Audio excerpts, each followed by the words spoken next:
성경과 7대 제국, 오늘은 지중해 동부의 소국들을 다뤄볼까 합니다. 지난번에 히타이트와 구바빌로니아를 했고요. 히타이트가 멸망한 이유가 여러 가지가 있지만 12세기경에 바다의 민족이라는 사람들이 이 동부 지중해에 와서 동부 지중해에 있는 여러 나라들을 없앴다고 역사에 많이 기록이 되었거든요. 그래서 이 지역에 대국이 존재하지 않는 시대가 몇백 년간 이어졌어요. 그러면 대국이 없으면 소국들이 있었을 거 아니에요. 그래서 이렇게 동부지중해에 작은 나라들이 존재했던 그런 시대가 있었습니다. 기원전 12세기부터 9세기까지입니다. 오른쪽에는 아수르와 바빌로니아가 있죠. 뭐 여전히 대국은 없지만 그 지역에 소국들이 있었고요. 또 동지중해 지역의 바닷가에 페니키아란 나라가 존재했습니다. 뭐 나라라기보다는 도시국가 연합이죠. 또 녹색으로 되어 있는 게 아람민이죠. 아람어를 쓰는 사람들, 뭐 다마스커스나 뭐 주변의 여러 도시들에 있었던 사람들이 있었고, 또 노란색의 히브리인이라는 사람들이 있었죠. 예루살렘과 사마리아, 갈릴리 남쪽 뭐 이런 지역에 살던 사람들, 그리고 그 바닷가에는 팔레스티인이라는 사람들이 살고 있었죠. 다윗과 골리앗에서 골리앗이라는 사람이 살았던 나라가 팔레스틴이거든요. 그래서 요 지역에 여러 소국들이 이렇게 있었다고 하는 거고요. 자, 그 소국들 한번 들어가 보려고 합니다. 동부지중해 바닷가에 페니키아 도시들이 이렇게 있었습니다. 맨 위쪽에 우가리트, 아와드, 트리폴리, 비블로스, 베이루트, 시돈, 그리고 티레, 뭐 아크레. 이 도시들은 이 고대로부터 중세까지 번성했던 이런 도시들이에요. 그러니까 이런 도시들이 문화 공동체였기 때문에 페니키아라고 하는 하나의 나라로 불린 거죠. 페니키아는 기본적으로 바닷가에 있는 항구 도시였기 때문에 상업 민족이었습니다. 그래서 이 동부지중해에 있던 페니키아 사람들은 지중해를 이동하면서 상업 활동을 했죠. 그리고 그들이 만든 식민지가 요 카르타고라 하는 거죠. 오늘날 튀니지가 있는 그곳에 카르타고, 또 에스파냐의 남부에까지 식민지를 만들었죠. 지중해 북부 지역에 있었던 이 헬라스 사람들과 치열한 경쟁을 했던 그런 사람들이기도 하죠.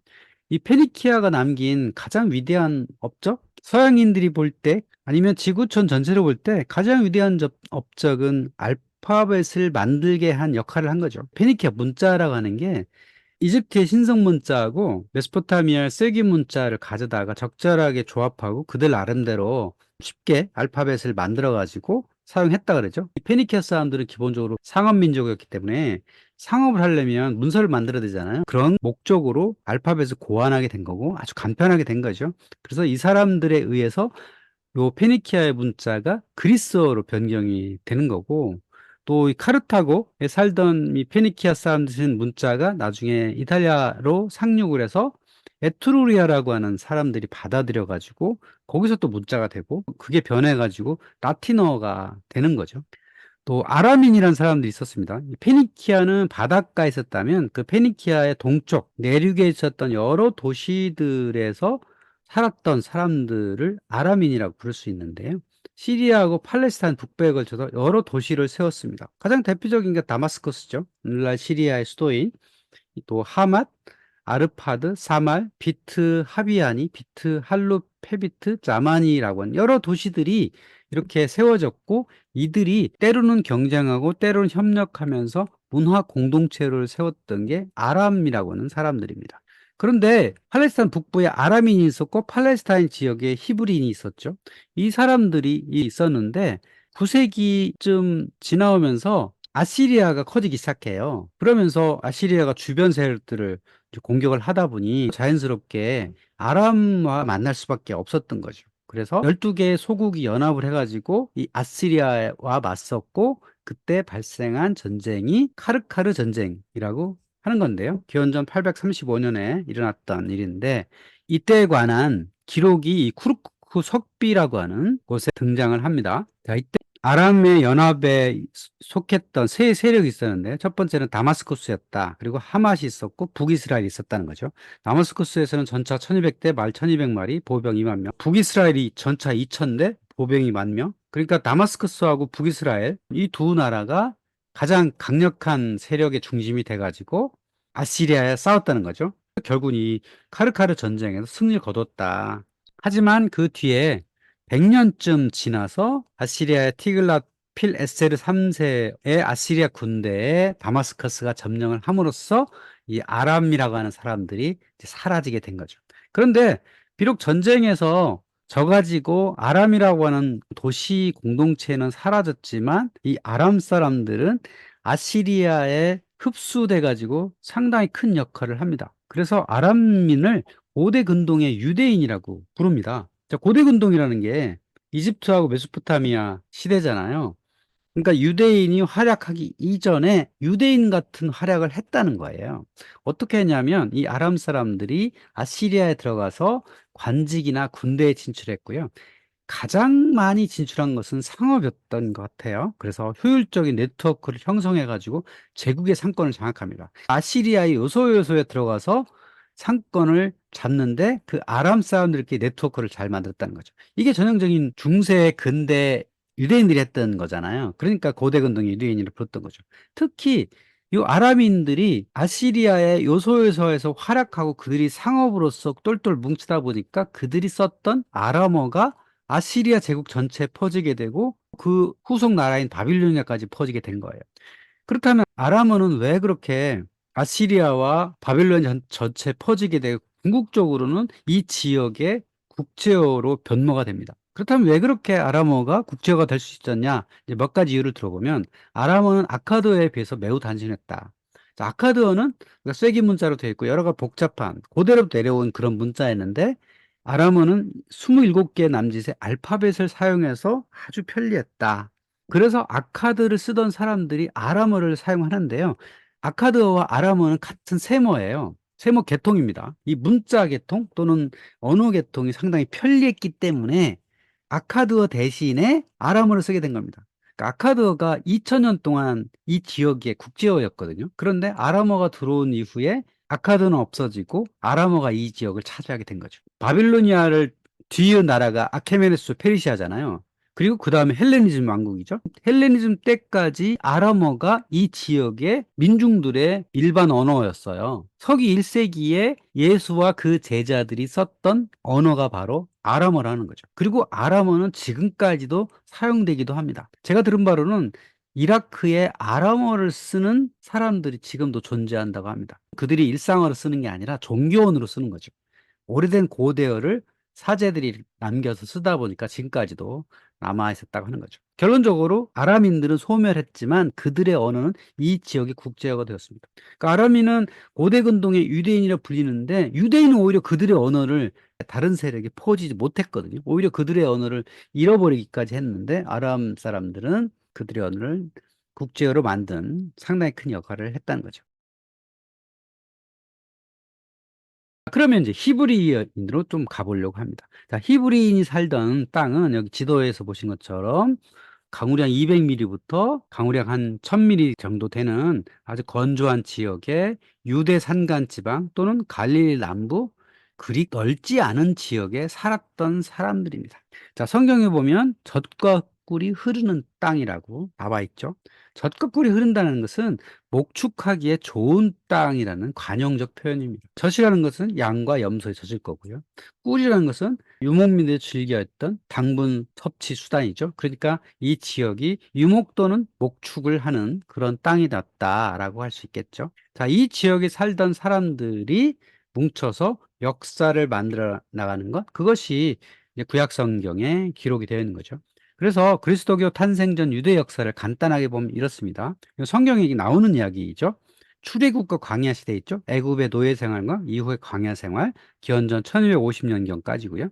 정복 시대 여호수아가 가나안으로 들어갔던 그 사건, 그리고 사사기 시대가 있죠. 기원전 1200년부터 기원전 1030년경까지 부족장 수준의 지도자가 통치하던 시대라 할 수 있고요. 또 왕정 시대가 있죠. 다윗, 솔로몬, 그리고 분열되었던 시대. 그러고 나서 북이스라엘과 남유다가 멸망을 해서 바빌론 포로가 돼서 노예로 생활하던 시기가 있고요. 그리고 그 사람들이 돌아와서 살다가 후기 왕정을 세웠던 마카베 왕조 시기, 이렇게 나눠져 볼 수 있습니다. 그런데 이 유대인이 살았던 그 땅은 그렇게 넓지 않고 그렇게 큰 세력이었다고 볼 수 없거든요. 아까 아주 작은 지역을 영유하는 부족 수준의 역사였다라고 할 수가 있습니다. 물론 성경에 읽어보면 굉장히 큰 영역에 걸친 대제국처럼 보이지만 실제로 동지중해 전체의 관점에서 보면 그렇게 큰 민족의 역사라고 볼 수는 없겠죠. 자, 간단하게 이스라엘 역사를 한번 보도록 하죠. 사사 시대를 끝내고 이스라엘 최초의 왕으로 등장한 사람이 사울이죠.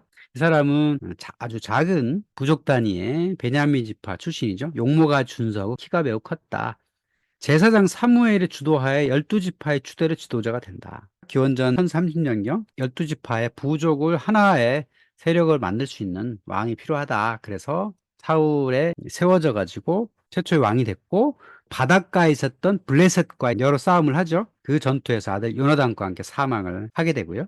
다윗을 사위로 삼았다가 물러주지 않고 자기 아들을 세웠는데 결과적으로는 다윗이 사울을 잇는 것으로 나오게 되는 거죠. 위대한 지도자 다윗, 기원전 961년까지 살았던 사람인데요. 다윗은 최대 지파였던 유대 지파 출신이죠. 골리앗을 물리친 공로로 사울의 사위가 되고요. 사울이 죽은 후에 30세 유대의 왕으로 추대가 됩니다. 아무래도 다윗이 유대 지파 출신이기 때문에 사울보다는 여러 가지로 유리했을 거고요. 민족을 통일하는데 아주 적합한 인물로 보였겠죠. 자, 결과적으로 이 사람이 12지파를 전부 통일한 왕으로서 등극을 하게 되고 예루살렘을 세웁니다. 거기다가 신의 언약궤를 옮길 수 있는 단을 만들고 제사 제도를 정비하고 유대계의 기틀을 다지고 결과적으로는 블레셋을 평정한 아주 큰 역할을 하게 되죠. 다윗을 이은 사람은 솔로몬이죠. 근데 솔로몬은 다윗의 정식 후계자가 아니었죠. 왜냐하면 정실 부인의 아들이 아니었기 때문이죠. 솔로몬은 다윗이 유부녀 밧세바의 관계에 의해서 태어난 넷째 아들이에요. 넷째 아들이면 후처의 아들이기 때문에 정식 후계자가 될 수 없었는데, 그 다윗을 죽을 때쯤에 여러 반역 사건이 일어납니다. 특히 압살롬 반역 사건이 일어났고, 아도니아라는 사람이 자기가 후계자가 되려고 애썼는데 어떤 일이 있었는지 모르지만 솔로몬이 지명이 됩니다. 후계자로서 솔로몬이 지명이 되고, 아마도 밧세바가 상당한 영향력을 끼지 않았겠느냐 생각이 되죠. 그래서 솔로몬은 형 아도니아를 처형하고 이스라엘의 왕이 되죠. 이후에 이집트 왕 바로의 딸과 결혼 후 정략 결혼을 시행합니다. 주변의 여러 나라들과 정략 결혼해가지고 아내가 700명이었고 첩이 300명이었다라고 하는 기록이 등장을 하죠. 물론 이 기록은 그냥 숫자에 불과하죠. 아주 오래된 역사서의 숫자는 그냥 적당히 봐줄 필요가 있습니다. 그냥 간단하게 주변 세력과의 힘의 균형을 위한 정략 결혼을 많이 했다, 이렇게 생각하면 되겠죠. 뭐 수십 명 뭐 정도는 가능한 거니까 그 정도 있지 않았겠느냐 생각할 수 있죠.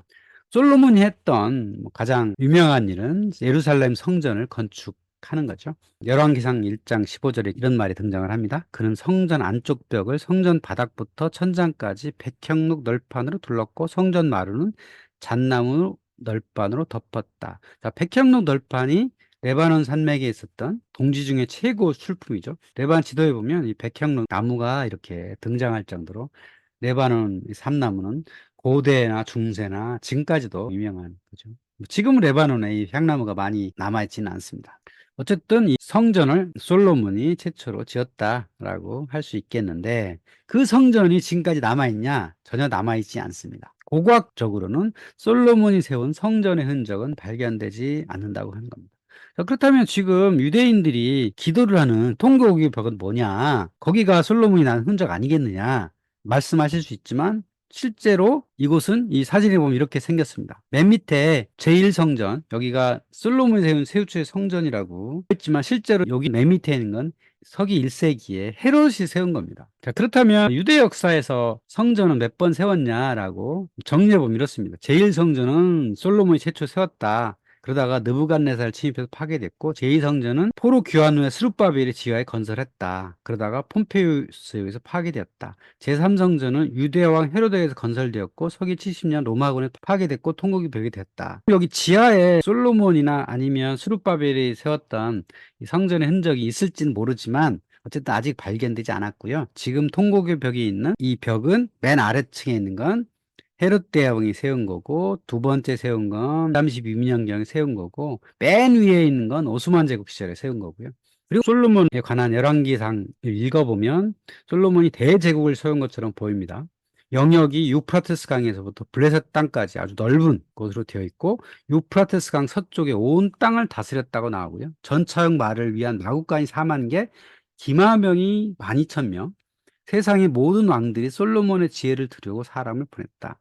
자, 이 숫자를 보면 좀 많아 보이죠? 마구간이 4만 개라는 건 말이 얼마 했다는 거예요. 말이 10만 넘어야 되는데, 오늘날의 이스라엘에도 말이 10만 두나 키울 만큼 땅이 넓지 않거든요. 그러니까 숫자는 적당히 봐야 되는데, 이렇게 넓은 땅을 솔로몬이 다스렸거나 한 적은 없었을 것이라고 봅니다. 그리고 이거는 성경의 기록일 뿐 다른 기록이나 고고학 증거는 나오지 않습니다. 그러니까 이스라엘이 이 땅에 1947년 이후 세워진 이후에 고고학자들이 솔로몬의 흔적을 찾으려고 노력을 많이 했는데 실제로는 전혀 발견되지 않고요. 또 사마리아 근처에 여러 유적들을 이제 파보니까 북이스라엘 시절에 세웠던 흔적은 좀 있는데 솔로몬 시대에 있었던 것은 아직까지도 전혀 나오지 않는다고 합니다. 그리고 이렇게 영역이 넓게 나올 리도 없는 거고요. 이렇게 영역이 넓게 나온다면 이 지역에서 고고학의 흔적이 좀 나와야 되고, 아니면 다른 역사 기록이 좀 있어야 되는데 다른 역사 기록은 전혀 없다라고 하는 겁니다. 이 솔로몬 다음에 이스라엘은 둘로 분열이 되죠. 그래서 북이스라엘과 남유다로 이렇게 나오죠. 북이스라엘은 히브리인의 12지파가 소속이 되고, 남유다에는 유다와 2개 지파가 이렇게 되어서 분열이 된 상태로 왕국이 이루어지게 되고요. 두 왕국의 계통들을 한번 정리해 본 겁니다. 북방 이스라엘, 남방 유다가 있죠.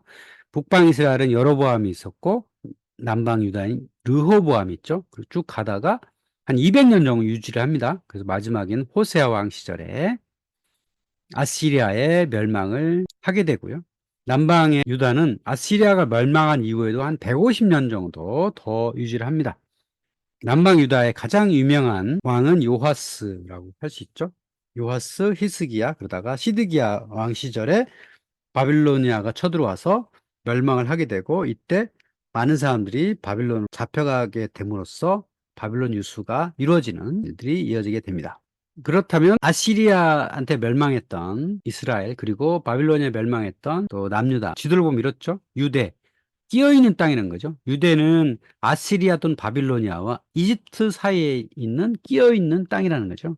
그래서 이집트하고 아시리아가 치열한 대결을 벌일 때 길목이기 때문에 전쟁도 많이 벌어지게 되고, 양쪽 대국에서 어떤 외교적인 그 행동을 하느냐에 따라서 이 민족이 보존되느냐 아니냐가 상당히 많이 달려있던 것이죠. 이 지도에서 가장 유명한 땅은 무깃도라고 하는 거죠. 그러니까 아시리아에서 해변길을 따라서 무깃도를 거쳐서 이집트를 가게 되는데, 그 중간에 있는 도시입니다. 기원전 609년에 요시야 왕은 이곳에서 이집트의 느고 왕과의 전사했던 그곳입니다. 그 무깃도에서 나온 말이 아마겟돈이라는 거예요. 뭐 영화에도 나오잖아요. 아마겟돈. 시간의 종말에 벌어질 대규모 전투. 요한계시록에 나오는 그 미래에 벌어질 대규모 전투, 일대 결전이 벌어질 그 장소가 바로 아마겟돈이다라고 하는 거죠. 제3차 세계대전은 이 아마겟돈에서 벌어질 것이다. 이런 영화도 등장했던 바로 그곳이죠.